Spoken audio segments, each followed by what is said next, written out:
So, this story begins from a university. We are shown a student named Emily. She wants to go home. That is why she is talking to her friend. She texted that I would go by bus. Her friend messages that you should check the campus rideshare board. It is possible that any student is going towards Delaware, where your house is located, and he may drop you. Actually, there is a notice board in the campus where students write to help each other which way they are going so that whoever needs a lift could take it. When Emily goes there, she comes to know that a student named Guy is going towards Delaware. She immediately contacts him. Guy quickly reaches there with his car, and then both of them leave for Delaware. When both of them are talking during the traveling, Emily realizes from Guy's words that he already knows a lot about me. Guy tells that I also study in your class. Emily is surprised because she never noticed Guy. There is a gas station on the way. Emily says that I need to go to the washroom. Guy stops the car, but Emily had just painted her toenails. So Guy carries her on his shoulders and takes her inside the gas station, and she went to the washroom. But when she starts coming out, the washroom door gets locked automatically. She knocks the door loudly, but no one hears.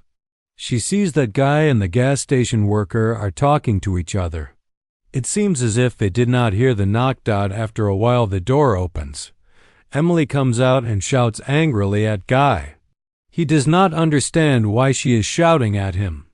But Guy and the worker are very surprised by her behavior. Guy had also taken water from the gas station, although Emily wanted to give her half of the money. But he refused, saying that I do not take money from my friends. After which, both of them start their journey once again. Guy abruptly turns his car towards another road, leaving the highway. Emily asks surprisingly, "Why did you leave the highway?" Guy replies, "Because it is a shortcut, and we will reach our destination quickly." Meanwhile, Emily also comes to know that Guy had lied. Guy does not live in Delaware. That is why Emily says that I have come to know about you. Why did you lie? I want to know more about you, then tell me. Just then a car was coming from the front, which was about to collide with their car. But Guy turns his car with great difficulty, and their car gets stuck in the snow. Now both of them get out of the car, and the other car, which was coming from the front, had gone somewhere from there. By then, Emily calls the police. But there is no network, which means that now both of them are stuck here. Then they notice that the car approaching has left no tire tracks on the snow. However, this is unusual because every car leaves tracks when it drives through the snow, which surprised both of them. They don't understand how this can happen. Emily goes inside the car again because it was very cold outside. And then night fell. Guy says to her, "Open the car door. I also want to come inside." But Emily does not open the door because, according to her, all this is happening because of Guy. Both of them are badly stuck. Guy decides that he will go back to the gas station on foot so that he can bring help, after which he also left. Emily turns on the radio inside the car. Through the broadcast of the radio, she learns that a snowstorm is being expected tonight, because of which the temperature can drop to -30, which means that it is going to be very cold here. Now when Emily was sitting worried in the car, she sees a shadow in front of her. She calls him because she feels that this person might be someone who lives nearby and could help. But that man does not hear her voice and goes away from there. Now Emily had come out of the car. After some time, Guy also comes back. He tells Emily that I went to the gas station, but they had left. Closing the gas station. Emily gets suspicious. She says that the gas station is open 24 hours, and it is also very far from here. How did you come back so soon? Although this is not possible. Actually, Emily does not trust a single word Guy says. Now Guy is trembling with cold.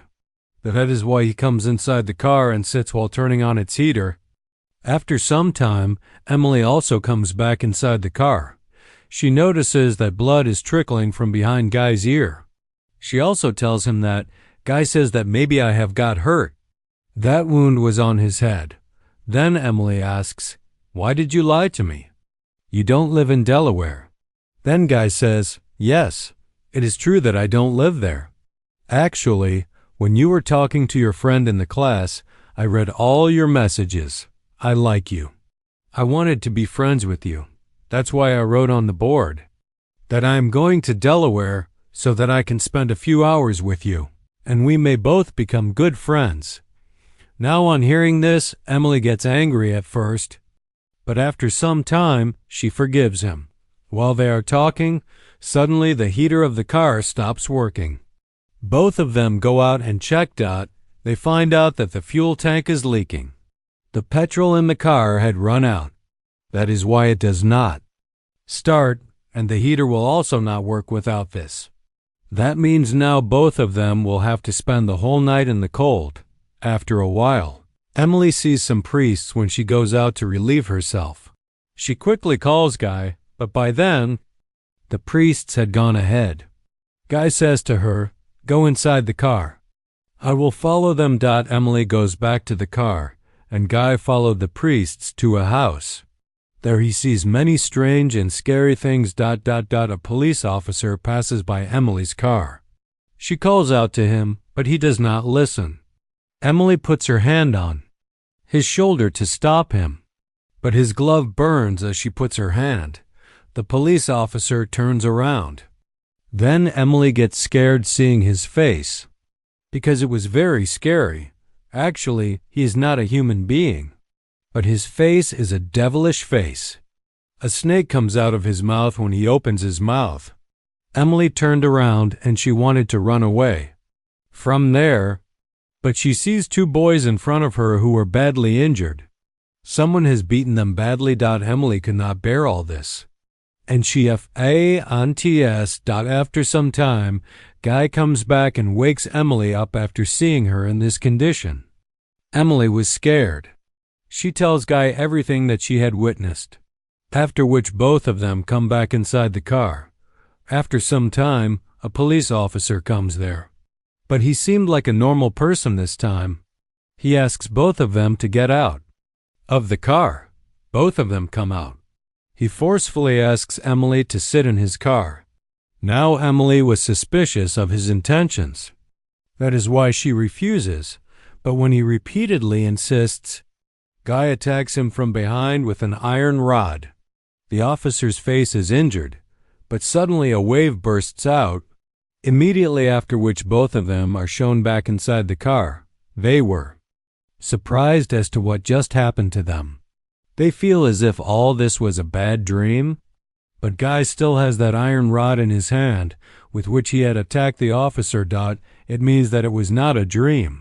Now the cold is so intense, that the rod sticks to Guy's hands. Guy's hands also get injured when they take out that rod. Then Emily sees a newspaper which Guy had brought from the house where he had gone while chasing the priests. There was a news printed about the accidents that happened on this road, in which the name of a priest is also there. It is also written that a police officer is responsible for all the deaths that happened at this place. So, all the people they had met here till now were not alive, but they were their spirits, who have been wandering on this road for years. Now, due to the cold, both of them sleep in the car for some time. But Emily sees a vision at midnight in which she sees the same police officer who had come near their car. He forcibly made a woman get out of her car at this very place. Then he did bad things with her, after which he killed that poor woman brutally. When this vision comes, Emily starts trembling uncontrollably. Guy woke up and wakes Emily. She was very scared due to this vision, which Guy calms down. Suddenly, their car starts shaking violently. Both of them get scared. But after some time, everything calms down. Guy's health starts deteriorating now because the injury on the back of his head is slowly becoming critical. He had hidden this fact from Emily till now, but now Emily had understood everything. Guy tells that When I was going to the gas station, I realized that I am seriously injured internally. That's why I could not go. I came back to you. Emily is very worried about Guy, so she climbs up the telephone pole ahead. There was an emergency phone installed. She calls, but the signal is very weak, due to which the operator is not able to hear her voice properly. Then she comes down from the pole, and then the spirit of the same woman appears in front of her. The one who was assaulted and killed by that police officer. She panics and quickly gets back inside the car. She sees that Guy is lying unconscious. She tries to restore his consciousness, but now Guy had died, which makes her very sad. She takes Guy's dead body out of the car. Just then, she sees a car coming from the front. At first, Emily thought that it is a police officer's car, but it is a snowplow driver's car, who works to clear snow from the road. When Emily went to the telephone pole and called for help, that call was received by this driver. So, he came there with his car to help. Now, first of all, they put Guy's dead body in their car. Then Emily sits in his car, and both of them leave from there. On the way, the driver tells Emily that in the year 1950, there was a greedy and mad police officer on this road who had killed many people.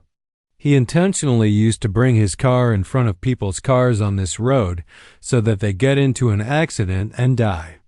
Then he caused an accident to the car of two boys in 1953. Their car fell into a ditch. These were the same two boys whose spirits Emily saw. Now the police officer had also drunk a lot that day, because of which he could not control his car, and his car also fell into the ditch. That police officer died in that accident. But even after that, accidents happen on the same road every year on the night of Christmas. The bodies of some priests were found at this very place in 1961. These were frozen in the snow. Now, when the driver was telling all this to Emily, another car comes from the front. The driver turns his car to one side to avoid it, so his car gets stuck in the snow. The driver gets down from the car. He noticed that the car which had come from the front has fallen into the ditch, and it is on fire. This was actually the same accident which had happened in 1953, in which that police officer was killed. The driver goes down. There are some priests in front of him. He sees an old accident from 1953. When the police officer had an accident, the priests were present around him. Now they could have helped him if they wanted, but they knew that he was a greedy, dishonest, and bad police officer who killed many people. They also removed the microphone of his car so that he could not call anyone for help, due to which he died. Later, his evil spirit came back and froze all those priests to death. Now, when the driver moves forward, the spirit of the police officer comes out of the fire and catches the driver, which causes the driver to gradually freeze. And he also dies. By now, Emily had also reached there, and seeing all this, she was in a bad state due to fear. She goes back to the car and tries to start it, but nothing happens. Then the spirit of the police officer comes there and starts attacking Emily so that he could also kill her. But Guy's spirit comes there before he could kill Emily. He attacks the police officer's spirit with an iron rod, just like the vision Emily had seen. Now a wave emerges once again as he was attacked. Emily sees that she is back inside Guy's car, where his dead body is still there. Soon, it is morning. Emily sees Guy's spirit outside. Although Guy's body is lying in front of her, Emily knows that it is Guy's spirit who wants to help her. That's why she goes after him. Guy takes her to the gas station via the priest's house, where the ambulance arrives quickly, and in this way, Emily's life is saved. Emily now had understood everything, that Guy never wanted to harm me. He loved me. That's why he just wanted to spend a few hours with me. Emily has only one photo of Guy, which she took with her phone. She looks at that photo and cries bitterly because she was missing him. She was very sad. She regretted that I had spoken to Guy harshly so many times. But now I will tell you more about what was going on here. Actually, when the police officer had an accident in 1953 and died, his spirit got stuck in a loop. That is why that spirit comes back every night. Just like before, he does his own accident in which he dies again and again and also kills people. The way he killed Guy, the truck driver, and also killed that priest back in 1961. Along with that, he killed every person who came along. He would have killed Emily also, but Guy's spirit saved her and proved his love for her. But the poor fellow could not save himself. And with this tragic ending, this story ends here.